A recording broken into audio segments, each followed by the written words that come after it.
Hello movie lovers, ಈ ಟ್ರೈಲರಲ್ಲಿ ಏನು story ಅನ್ನೋದನ್ನು ರಿವೀಲ್ ಮಾಡಿದ್ದಾರೆ. ಆದರೆ ಸ್ಟೋರಿ ಸಖತ್ ಇಂಟೆನ್ಸ್ ಆಗಿ ಇಂಟ್ರೆಸ್ಟಿಂಗ್ ಆಗಿತ್ತು ಅಂತ ಅನ್ಬೋದು. ಹಾಗೆ ಯಾವ ಮೂವಿ ಬಗ್ಗೆ ಮಾತಾಡ್ತಾ ಇದ್ದೀನಿ ಅಂದರೆ ದ ಜಸ್ಟಿಸ್ ಅಂತ. ಹಾಗೆ ಟ್ರೈಲರ್ ವಿಚಾರಕ್ಕೆ ಬಂದರೆ ನಮ್ಮ ಹೀರೋ ಒಂದು ಅನ್ವಾಂಟೆಡ್ ಕೇಸಲ್ಲಿ ಸಿಗಾಕೊಂತಾರೆ. ಆ ಹೀರೋನ ಬಿಡ್ಸೋಕ್ಕೆ ನಮ್ಮ ರವಿಚಂದ್ರನ್ ಅವರು ಒಂದು ಲಾಯರ್ ವೇಷದಲ್ಲಿ ಬರ್ತಾರೆ ಅಂತ ಅನ್ಬೋದು. ನಮ್ಮ ಹೀರೋನ ಬಿಡಿಸ್ತಾರ ಇಲ್ಲ ಏನಾಗುತ್ತೆ, ಹಾಗೆ ನಿಜವಲ್ಲೂ ಅಲ್ಲಿ ನಡೆದಿರೋ ವಿಚಾರ ಏನು ಅನ್ನೋದನ್ನು ನಾವು ಮೂವಿ ರಿಲೀಸ್ ಆದಮೇಲೆ ಹೋಗಿ ತಿಳ್ಕೊಬೇಕು.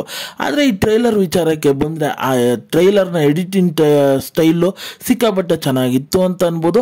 ಹಾಗೆ ಮೂವಿಯಲ್ಲಿ ಪಾತ್ರಗಳು ಏನೇನು ಅವರ ಇಂಪಾರ್ಟೆನ್ಸ್ ಅನ್ನೋದನ್ನ ಸಿಕ್ಕಾಪಟ್ಟೆ ಬ್ಯೂಟಿಫುಲ್ ಆಗಿ ಕನ್ವೆ ಮಾಡಿದ್ದಾರೆ ಅಂತ ಅನ್ಬೋದು.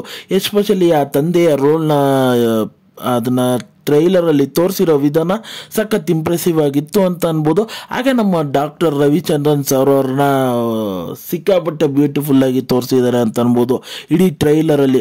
ಹಾಗೆ ಅವರು ಡೈಲಾಗ್ಸ್ ಡೆಲಿವರಿನ ಮಾಡ್ತಾ ಇರೋದು ಸಿಕ್ಕಾಪಟ್ಟೆ ಇಂಪ್ರೆಸಿವ್ ಆಗಿತ್ತು ಅಂತ ಅನ್ಬೋದು.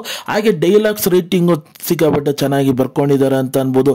ಪ್ರತಿಯೊಂದು ಸೀನ್ಸ್ಗಳಲ್ಲೂ ಆ ಪಂಚ್ ಲೈನ್ಸ್ಗಳು ಎಲ್ಲೆಲ್ಲಿ ಬೇಕೋ ಆ ಸೀನ್ಸ್ಗಳಿಗೆ ಆ ಎಲಿವೇಶನ್ಸ್ಗಳನ್ನು ಬ್ಯೂಟಿಫುಲ್ ಆಗಿ ಆ ಟ್ರೈಲರಿಗೆ ಕೊಟ್ಟಿದ್ದಾರೆ ಅಂತ ಅನ್ಬೋದು.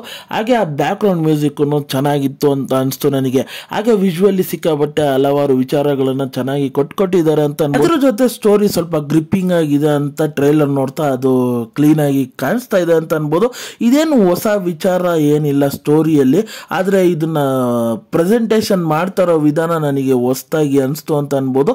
ಹಾಗೆ ಟ್ರೈಲರು ಖಂಡಿತ ಒಂದು ಇಂಪ್ರೆಸಿವ್ ಆಗಿದೆ. ಹಾಗೆ ಮೂವಿಯ ರಿಲೀಸಿಂಗ್ ಡೇಟ್ ಅನೌನ್ಸ್ಮೆಂಟ್ ಮಾಡಿದ್ದಾರೆ. ಇದೇ 24ನೇ ಮೇಗೆ ರಿಲೀಸ್ ಆಗ್ತಾ ಇದೆ. ನೀವಿನ್ನು ಈ ಟ್ರೈಲರ್ನ ಚೆಕ್ಔಟ್ ಮಾಡಿಲ್ಲ ಅಂದರೆ ಹೋಗಿ ಒಂದ್ಸತಿ ನೋಡಿ. ನಿಮಗೆ ಏನಿಸ್ತು ಈ ಟ್ರೈಲರ್ನ ನೋಡಿ ಅನ್ನೋದನ್ನ ಖಂಡಿತ ಮರಿದೆ ಕಮೆಂಟ್ ಮೂಲಕ ತಿಳಿಸ್ಬೋದು. ಹಾಗೆ ಈ ವಿಡಿಯೋ ಇಷ್ಟ ಆಯಿತು ಅಂದರೆ ಈ ರಿವ್ಯೂ ನಿಮಗೆ ಆನೆಸ್ಟ್ ಅನಿಸಿದ್ರೆ ಈ ವಿಡಿಯೋಗೊಂದು ಲೈಕ್ ಮಾಡಿ. ಹಾಗೆ ನನ್ನ ಚಾನಲ್ನ ಸಬ್ಸ್ಕ್ರೈಬ್ ಮಾಡಿ ಮತ್ತು ಬೆಲ್ ನೋಟಿಫಿಕೇಶನ್ ಆನ್ ಮಾಡಿ. ನಿಮ್ಮ ಅನಿಸಿಕೆ ಅಭಿಪ್ರಾಯ ಏನೇ ಇದ್ರೂ ಕಮೆಂಟ್ ಮೂಲಕ ತಿಳಿಸ್ಬೋದು. ಮತ್ತು ಮುಂದಿನ ರಿವ್ಯೂ ಅಲ್ಲಿ ಸಿಗ್ತೀನಿ. ಅಲ್ಲಿ ತನಕ ನನ್ನ ಚಾನಲ್ಗೆ ಸ್ಟೇ ಟ್ಯೂನ್ ಆಗಿರಿ.